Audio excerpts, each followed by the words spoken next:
আসসালামু আলাইকুম। শুরু করছি আমি পদ্মজা উপন্যাসের ৭৪তম পর্ব দিয়ে। কারো জন্য কারো জীবন থেমে থাকে না। সময় তার মতো করে সবাইকে নিয়ে ছুটে বেড়ায়। দেখতে দেখতে কেটে গেছে ২ দিন। মজিদ আলগো ঘরের বারান্দায় বসে আছেন। দুপুর অবধি বাড়ি ভর্তি মানুষ ছিল। মোড়ল বাড়ির সবাই ছিল। কিছুক্ষণ হলো সবাই নিজেদের বাড়ি ফিরেছে। তিনি মনে মনে ক্রুদ্ধ। আমিরের শক্ত হাতের চাপ তার গায়েও পড়েছে, তা মানতে পারছে না। বিপদের আশঙ্কায় মাথা দপদপ করছে। বাড়িতে আসা অনেকে প্রশ্ন করেছে, মুখে কি হয়েছে? মজিদ তখন লজ্জা নিয়ে জবাব দিয়েছে, সিঁড়ি থেকে পড়ে গিয়েছিলাম। এছাড়া যুক্তিগত আর কোনো অজুহাত তিনি খুঁজে পাননি। অনেকে মজিদকে সন্দিহান চোখে দেখেছে। মজিদ চেয়ারের এক হাত খিমচে ধরেন। রাগে শরীর পুড়ে যাচ্ছে। বুকের ভেতর দাও দাও করে আগুন জ্বলছে। সেখানে খলিল উপস্থিত হয়। মজিদের দৃষ্টি আকর্ষণের জন্য খ্যাক করে কাশেন। মজিদ তাকালেন না। খলিল বললেন, ভাই, সমাবেশের কি করেন? রবিবারের দাওয়াত দিবি সবাইকে। ফরিনার জন্য দোয়া চেয়ে নেব সবার কাছে। এখন ভালো সময়। আচ্ছা ভাই। মজিদ তাকালেন, বললেন, সেরেগুলারে কই ফাডাইবা? আরও তো 6টা মেয়ে বাকি। কবে পাঠাবে আমির জানে। ওর সাথে কথা বল। তোমার স্যারার লগে আমি কথা কইতে পারতাম না। খলিল ঘোর আপত্তি জানালো। মজিদ আর চোখে খলিলকে দেখলেন। দৃষ্টিতে অনেক রাগ। কিছুক্ষণ পর প্রশ্ন করলেন, রিদওয়ান কোথায়? বাজারে। আচ্ছা যা। খলিল জায়গা ত্যাগ করেন। মজিদ এক হাতে কপাল ঠেকিয়ে ভাবেন, আমিরের মনে কি চলছে? কেন তার চোখের দৃষ্টি দুই রকম? এভাবে চলতে থাকলে হাওলাদার বংশের দুর্যোগ নেমে আসবে। বাইরে মোলায়েম ঠান্ডা বাতাস, পরন্ত বিকেলের স্নিগ্ধ পরিবেশ। পদ্মজা শাল দিয়ে মাথা ঢেকে রেখেছে। সে ধীরে পায়ে হেঁটে আসছে। পিছনে 2জন লোক। ফরিনার ঘরের সামনে এসে থমকে যায় পদ্মজা। পালঙ্কে পিঠ ঠেকিয়ে মেঝেতে বসে আছে আমির, এক হাঁটুতে এক হাত রাখা। জানালা দিয়ে আসা বাতাসে তার কপালে ছড়িয়ে থাকা চুলগুলো নড়ছে। কারো উপস্থিতি টের পেয়ে আমির চোখ তুলে তাকালো। পদ্মজা ঘরে প্রবেশ করে। দীর্ঘশ্বাস ছেড়ে বলল, অথচ আপনি আমার মাকে খুন করতে চেয়েছিলেন। অন্যের মা তো, তাই না? আমি চোখ সরিয়ে নিল। পদ্মজা বলল, যে মেয়েগুলোকে স্বীকার করেন সে মেয়েগুলোর মায়েদের এরকমই কষ্ট হয়। আমি অবাক হচ্ছি আপনি আমার জন্য কষ্ট পাচ্ছেন দেখে। কথা শোনাতে এসেছো? পদ্মজা হাসলো, বলল, যখন আম্মা দিনের পর দিন কষ্ট সহ্য করে যাচ্ছিল তখন কোথায় ছিলেন? কেন তাকে শান্তির দেখা দেননি? ছেলে হিসেবে কি করেছেন? উল্টো কষ্ট দিয়েছেন। আম্মা আমার সম্পর্কে কিছু জানতোই না। কষ্ট পাবে কেন? তিনি কখন জেনেছেন সব? আমি নিরুত্তর। পদ্মজা উৎসুক হয়ে রইল। আমির বেশ খানিকক্ষণ পর বলল, যেদিন বাড়িতে এসেছি সেদিন রাতে। পদ্মজার কপালে ভাঁজ পড়ে। সে প্রশ্ন করল, যেদিন আম্মা আমাদের ওই বাড়ি থেকে আনতে গিয়েছিল সেদিন? জবাব দিল ছোট করে। কিভাবে জেনেছে? আমির বিরক্তি নিয়ে পদ্মজার দিকে তাকালো, বলল, এত প্রশ্ন করো কেন? আমি জানতে চাই। জেনে কি হবে? আম্মা আমাকে থাপ্পড় তো কম দেয়নি। আমি চুপ করে সহ্য করেছি, আম্মাকে কিছু বলিনি। তাহলে আমি কি করে কষ্ট দিয়েছি? আমিরের প্রশ্নের উত্তর না দিয়ে পদ্মজা প্রশ্ন করল, আপনি এই পাপের সাথে জড়িত? আম্মা এতদিনেও পৌঁছেনি কেন? কিভাবে লুকিয়ে রেখেছেন? আমির চট করে উঠে দাঁড়ায়। মনে সবটুকু রাগ পালঙ্কে লাথি মেরে মিটিয়ে নেয়, তারপর বেরিয়ে যায়। পদ্মজারও রাগ হয় খুব। সে নিজের ঘরে এসে দরজা বন্ধ করে দিল। তারপর আলমারি খুলে ছুরি নিল। আমির ঘর থেকে সব ছুরি সরিয়ে দিয়েছিল। মানুষের ভিড়ে পদ্মজা মজিদের ঘর থেকে 2টো ছুরি সংগ্রহ করেছে। সতর্কতার সাথে একটা ছুরি শরীরের ভাঁজে রেখে দিল পদ্মজা। আলমারির কপাট লাগাতে গেলেই একটা চিঠি মেঝেতে পড়ে। পদ্মজা দ্রুত চিঠিটা খুলল। পূর্ণা সকালে দিয়েছে। আলমগীর পদ্মজার নামে মোড়ল বাড়িতে এই চিঠি পাঠিয়েছে। চিঠির খামের উপর লেখা, পদ্মজা ছাড়া অন্য কারো চিঠি পড়া নিষেধ। তাই পূর্ণা অথবা প্রেমা কেউ পড়েনি। পূর্ণার মনে হয়েছিল এটা গোপনীয় চিঠি, তাই সে লুকিয়ে পদ্মজাকে দিয়েছে। পদ্মজা এখনো পড়েনি, সে যত্ন করে রেখে দেয়, সময় বুঝে পড়বে। আমি তৃতীয় তলার একটা ঘরে এসে বসলো। তার নিজের পাগল পাগল লাগছে, এক হাত কাঁপছে। যখন সে নিজের সত্তার নিয়ন্ত্রণ হারিয়ে ফেলে, তার পা হাত কাঁপে। আমি জানালার বাইরে মিনিট দুয়েক তাকিয়ে থাকে, তারপর আচমকা দেওয়ালে নিজের কপাল দিয়ে আঘাত করে। 3বারের সময় কপাল ফেটে রক্ত বেরিয়ে আসে। চোখ দুটি ছোট ছোট হয়ে যায়, তার ঠোঁট শুকিয়ে কাঠ, শরীর অসাড় হয়ে পড়ে। তবুও জ্ঞান হারায়নি। দুর্বল হয়ে রক্তাক্ত অবস্থায় শুয়ে থাকে মেঝেতে। মৃদুল মোড়ল বাড়ির পথে দাঁড়িয়ে আছে। আজ তার বাড়ি ফেরার কথা ছিল। অনেকদিন ধরে অলন্দপুর এসে মেহমান হয়ে আছে। ছোটবেলা একবার 4 মাস হাওলাদার বাড়িতে ছিল, তারপর আর থাকা হয়নি। এইবার 1 মাস হয়ে যাচ্ছে। এতদিন থাকতো না যদি পূর্ণার দেখা পেত। জ্যোৎস্না রাত নিয়ে অনেক জল্পনা কল্পনা ছিল, কিন্তু ফরিনার মৃত্যুর জন্য সে রাত উপভোগ করা হয়নি। সে আগামীকাল বাড়িতে ফিরবে, তাই পূর্ণার সাথে দেখা করতে এসেছে। দুপুরধ্বনি ভেসে আসে, মানে পূর্ণা আসছে। মৃদুল সোজা হয়ে দাঁড়ালো। পূর্ণা দৃশ্যমান হয়। সে মৃদুলের সামনে এসে দাঁড়ালো। মৃদুল পূর্ণার দিকে 1 কদম এগিয়ে এসে দাঁড়ালো এবং বলল, কেমন আছো? ভালো, আপনি কেমন আছেন? ভালা। প্রান্তর কি খবর?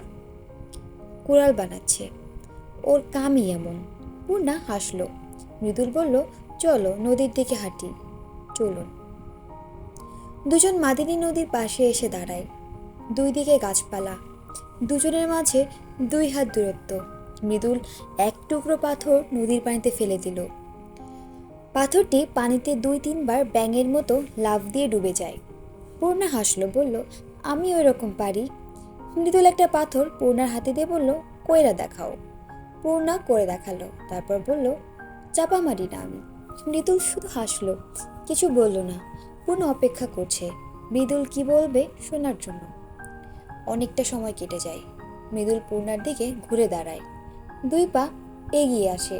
পূর্ণা চাতক পাখির মতো তাকিয়ে রয়েছে। মৃদুল পূর্ণার 2 হাত শক্ত করে ধরল।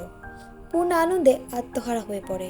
মৃদুল তার হাত ধরলে সে অন্য এক জগতে চলে যায়, যে জগতে কেউ নেই, শুধু ভালোবাসা, ভালোবাসা আর ভালোবাসা। মৃদুল বলল, রাইতে বাইতো যাইতাছি। বাড়িতে যাবে শুনে পূর্ণার চোখে মুখে আধার নেমে আসে। সে প্রশ্ন করল, রাতে কেন? রাতে হাওলাদার বাড়ির একটা ট্রলার ওদিকে যাইব, তাই রাইতেই যাব ভাবতাছি। পূর্ণা নতজানু হয়ে ব্যথিত স্বরে বলল, ও আচ্ছা, যান। মৃদুল বলল, মন খারাপ করো না, জলদি আসা পড়ব। পূর্ণার কান্না পাচ্ছে। মৃদুল চলে যাবে শুনেই তার বুক ফেটে কান্না আসে। সে মৃদুলের চোখের দিকে তাকিয়ে বলল, কেন আপনি এত দূরের মানুষ? তার ব্যাকুল কণ্ঠের অভিযোগটি মৃদুলের হৃদয়কে কাঁপিয়ে তুলে। সে মৃদু হাসল। পূর্ণা হাত দুটি শক্ত করে ধরে বলল, আম্মা আব্বারে নিয়ে আসবো। পূর্ণা চকিত তাকায়। ঠোঁট দুটি নিজেদের শক্তি আলাদা হয়ে যায়। মৃদুল পূর্ণাকে আরও একবার অবাক করে দিতে বলল, তোমার আপাই বলছে আমার আম্মা আব্বাকে নিয়ে আসতে। পূর্ণার হৃৎপিণ্ড থমকে যায়, চোখ ফেটে জল বেরিয়ে আসে। সে বসে পড়ল, 2 হাতে মুখ ঢেকে লম্বা করে নিঃশ্বাস নিয়ে বলল, কি বলছেন এসব? মৃদুল পূর্ণার সামনে বসলো। পূর্ণাকে নিজেকে সামলে নিতে দিল, তারপর বলল, যা হওয়ার ছিল তাই হইতাছে। পূর্ণা ঠোঁটে হাসি, চোখে জল নিয়ে মৃদুলের দিকে তাকালো। তার ইচ্ছে হচ্ছে মৃদুলকে জড়িয়ে ধরতে, কিন্তু এটা অসম্ভব। সে চোখ বুঝতেই 2 ফোঁটা জল গড়িয়ে পড়ে। ভালোবাসার কথা বলা হয়নি, তবুও দুজন মনে মনে জানে তারা একজন আরেকজনকে কতটা ভালোবাসে, কতটা চায়।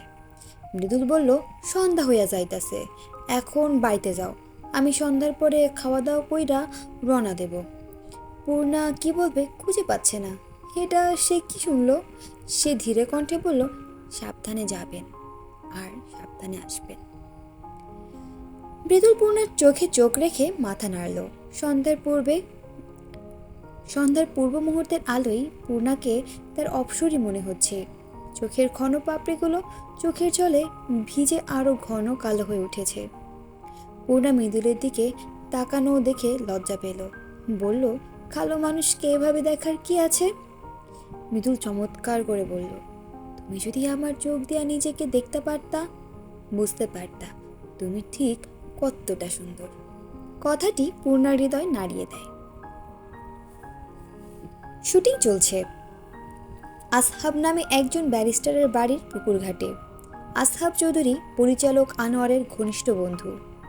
আসহাব ঢাকায় থাকেন, কয়দিন হলো গ্রামে এসেছেন। বাড়িটা বানিয়েছেন বাংলো বাড়ির মতো। আসহাব ও আনোয়ার ছাদে বসে গল্প করছেন। শুটিং শেষ হয় সন্ধ্যার খানিক পর। লিখন ক্লান্ত, সে জ্যাকেট পরে বারান্দায় এসে বসে। চারদিকে গাছপালা, সুন্দর দৃশ্য। তার সহযোগী চা দিয়ে যায়। সে চায় চুমুক দিয়ে অন্যমনস্ক হয়ে ভাবে পদ্মজার কথা। সোমবারে তাদের দল ঢাকা ফিরবে, তার আগে দেখা হতো যদি। ত্রিধা লিখনের পাশে এসে বসলো। লিখন ত্রিধাকে খেয়াল করে বলল, ত্রিধা। ত্রিধা তার মিষ্টি কণ্ঠে বলল, অন্য কাউকে আশা করেছিলে? লিখন হেসে চায়ে চুমুক দিল, বলল, আর কার আশা করব? কেন পদ্মজা? লিখন জোরে হেসে উঠল, যেন ত্রিধা কোনো মজার কথা বলেছে। লিখন বলল, তুমি অপ্রয়োজনীয় কথা বেশি বলো ত্রিধা। পদ্মজা এখানে আসবে কোন দুঃখে? আসতেও পারে। ত্রিধার কণ্ঠে হিংসা। সে পদ্মজা নাম না দেখা মানুষটাকে খুব হিংসা করে। সব মেয়েরা তাকে হিংসা করে, আর সে করে বিবাহিত এক মেয়েকে। যে মেয়ে তার স্বপ্নের পুরুষের বুকে পুরোটা জায়গা জুড়ে থাকে। সে যদি পারত লিখনের বুক ছিঁড়ে পদ্মজা নামটা মুছে দিতে। লিখন নির্বিকার কণ্ঠে বলল, ঘরে যাও ত্রিধা। যাব না। এভাবে চলতে থাকলে আর কখনো তোমার সাথে কাজ করার সুযোগ হলেও করতে পারবো না। ত্রিধার মুখটা লাল হয়ে যায়। রাগে হিংসায় চোখ ফেটে জল বেরিয়ে আসে। সে কান্না মিশ্রিত কণ্ঠে বলল, আমি তো বলেছি আমি তোমার বাসার কাজে মেয়ে হয়ে থাকতেও রাজি। লিখন মুখ ফসকে চা বেরিয়ে আসে। সে হাসতে থাকে। ত্রিধা প্রায় সময় এমন অদ্ভুত অদ্ভুত কথা বলে, যা একটা সদ্য কিশোরীর মেয়ের মুখেই মানায়। তখন পরিচালক আনোয়ার হোসেন সেখানে উপস্থিত হয়। লিখনকে ওভাবে হাসতে দেখে প্রশ্ন করেন, কি নিয়ে এত হাসছ? ত্রিধা দ্রুত চোখের জল মুছল। লিখন হাসি থামিয়ে বলল, তেমন কিছু না, বসুন। না, বসবো না। শুনো লিখন, হাওলাদার বাড়ির মাতব্বরকে তো চিনো? জি, 2 দিন আগে বাড়ির কর্ত্রী মারা গেছে, দেখতে গিয়েছিলাম। শুনেছি। মাতব্বর মজিদ হাওলাদার প্রতি বছর বাড়ির ছেলে বউদের নিয়ে শীতে গরিবদের শীতবস্ত্র দান করেন। বড় সমাবেশ হয়। বড় উদার মনের মানুষ। সমাবেশ শেষে কয়েকজনকে নিয়ে ভোজন আসর জমান। মজিদ হাওলাদারের ভাই আসহাবের সাথে আমাকে দাওয়াত করে গেছেন। আমি আগামীকাল সেখানে থাকব। এদিকটা তোমাদের রেখে যাচ্ছি। লিখন আনোয়ারকে আশ্বাস দিয়ে বলল, চিন্তা করবেন না, এখানে সবাই বুঝদার, কেউ বিশৃঙ্খলা করবে না। সে জানি আমি। দাওয়াত পেয়ে আমি খুবই আনন্দিত।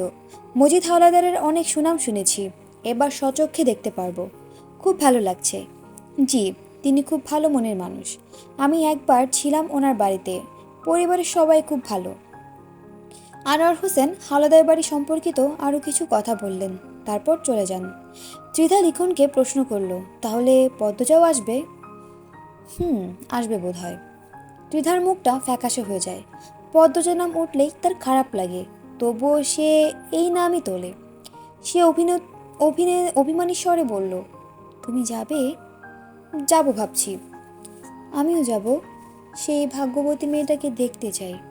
লিখন চেয়ার ছেড়ে উঠে দাঁড়ালো, বলল, ভাগ্যবতী মেয়ে না, একটা ভাগ্যবান পুরুষকে দেখাবো। কথা শেষ করে লিখন সামনের দিকে পা বাড়ায়। ত্রিধা তখন বলল, সে নিশ্চয়ই আমি হাওলাদার। আপনার শুধু এই একটা মানুষকেই কেন ভাগ্যবান মনে হয়? শেষটুকু রাগে কিরমির করে বলল ত্রিধা। লিখন এগিয়ে যেতে যেতে বলল, তুমি এত সব কথা থেকে জানো? অন্দরমহলে মজিদ ছাড়া সবাই ব্যস্ত, কোনো পুরুষ নেই। তাদের মেয়ে পাচারের সময় ঘনিয়ে এসেছে। সবাই শিকারে অথবা কোনো প্রয়োজনে কাজে গেছে বোধ হয়। মৃদুল নিজের বাড়ির উদ্দেশ্যে রওনা করেছে। মগা কোথায় পদ্মজা জানে না। মদন মারা গেছে। এই খবর শুনে পদ্মজা অবাক হয়েছিল। মদনের মাথায় আঘাত ছিল, ব্যান্ডেজ ছিল। এই অবস্থায় সেদিন পাতাল ঘরে যাওয়ার সময় পদ্মজা মদনের মুখ না দেখে মদনকে মাথায় এক জায়গায় আঘাত করেছিল, ফলে অতিরিক্ত রক্তক্ষরণের কারণে মারা যায়। পদ্মজার দুঃখ হয় আলোর জন্য। আলোর মা নেই, এখন বাবাও নেই। পদ্মজা এই মুহূর্তে বারান্দায় দাঁড়িয়ে আছে। সে চারপাশ পর্যবেক্ষণ করছে। অন্দরমহলের বাইরে দাঁড়িয়ে আছে দুজন লোক, যারা পদ্মজাকে পাহারা দেয়। মসজিদের উপর হামলা করার উপযুক্ত সময়। পাতাল ঘরের চাবিও নিতে হবে। পদ্মজা অনুসন্ধানী চোখে চারপাশ দেখতে দেখতে মসজিদের ঘরের সামনে এসে দাঁড়ালো। আমির দুই হাতে মাথা চেপে ধরে বসে আছে। মাথা চাপ ভন ভন করছে, রক্ত শুকিয়ে গেছে। সে দেওয়ালে হাত রেখে উঠে দাঁড়ায়, তারপর এলোমেলো পায়ে বেরিয়ে আসে। তাকে পাতাল ঘরে যেতে হবে। সে নিচতলায় নামার জন্য সিঁড়িতে পা রাখে। মসজিদের ঘরের পাশেই সিঁড়ি। সিঁড়িতে পায়ে শব্দ পেতেই পদ্মজা সাবধান হয়ে যায়। সে ছুরি হাতে ওত পেতে থাকে। আমি না কখনো উপরে যায় না। লতিফা রিনুকে সে নিজে নিচতলার এক ঘরে ঘুমোতে দেখেছে। যে ব্যক্তি নেমে আসছে তার পায়ের শব্দ ধীর গতির। ধীর গতির একমাত্র খলিল সিঁড়ি ভেঙে নামে। পদ্মজার অনেক দিনের ইচ্ছা খলিলকে জখম করার। অন্ধকারে কিছুই দেখা যায় না। পায়ের শব্দটি কাছে আসতেই পদ্মজা ছুরি দিয়ে আন্দাজে আঘাত করে। আমির আহ করে উঠল। আক্রমণকারীরা কখনো আমিরের থাবা থেকে বের হতে পারে না। আঘাত পাওয়ার সাথে সাথে আমির পদ্মজাকে না দেখেই পদ্মজা কিছু বুঝে ওঠার পূর্বে আন্দাজে তার এক হাত দিয়ে পদ্মজার মুখে খামচে ধরে দেওয়ালে বাড়ি মারল। তাৎক্ষণিক আমিরের নখ ডেবে যায় পদ্মজার দুই গালে। রাতের অন্ধকারে একজন আরেকজনকে ভুলক্রমে আঘাত করার মাধ্যমে ইশারা দেয় তারা দুজন দুই পথের পথিক।